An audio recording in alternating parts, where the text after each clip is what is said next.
Prophet dealt with the situation of an enemy from jinn and mankind, the shayateen from jinn and mankind, right? And this battle against the shaitan is not something which is new. This battle started with the beginning of creation of mankind. And we know in the Quran that Allah subhanahu wa ta'ala, when describing the shaitan, doesn't use light terminology. Allah subhanahu wa ta'ala refers to the shaitan as our enemy. And I know when we think of the term enemy, we may think of someone who hates us, or someone who doesn't like us, or someone who intends bad for us or evil for us. Or we may even look at people who are oppressive towards Muslims or towards mankind. We may think of that person as our enemy.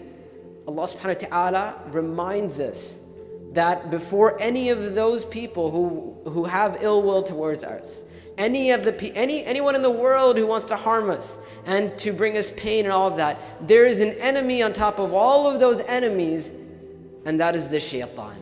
Inna shaitana lakum adu. Allah says that the shaitan is most certainly an enemy for you. The problem for us, my brothers and sisters, is that many of us, we've read this ayah. I believe it's in Surah Fatir. We've read this ayah before. We've heard that the shaitan is our enemy. The problem is that, number one, we don't understand what it means to say that the shaitan is our enemy. Number two, we are extremely complacent when it comes to the topic of the shaitan. Right? Many of us, we don't even consider how the shaitan even affects our life.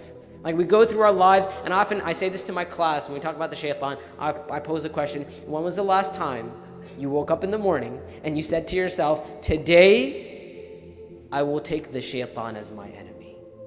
Allah subhanahu wa ta'ala many times in the Quran refers to the shaitan as the enemy of mankind. And this ayah, your enemy. And when Allah subhanahu wa ta'ala says you, He's not referring to people. The Quran is supposed to be a direct conversation with us. So when we hear aduwwun lakum, for you, we're supposed to ask ourselves a question and say, how is he an enemy for me? Many of us, we don't even know what that means. If I were to say to you right now, write down for me 10 ways in which the shaitan is your enemy, I don't know how long it would take for us to answer that question. Or if I were to say to you, write down 10 ways for me in which the shaitan directly influences your life, I think we'd have a hard time coming up with 10 ways. And have no doubt that the shaitan influences our life in many more than 10 ways. And this is why if you go through the Quran and the Sunnah, you see mention after mention after mention of the shaitan. The shaitan influences our life in many more ways than we even imagine. If we were to ask the shaitan, if we were to talk to the shaitan, we would understand that he has one goal.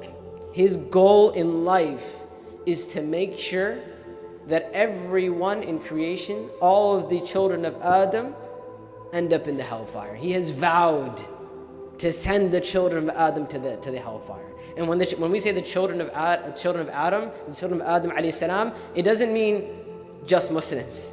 Every single person in creation. Have no doubt that the shaitan is actively working to send these people to the hellfire.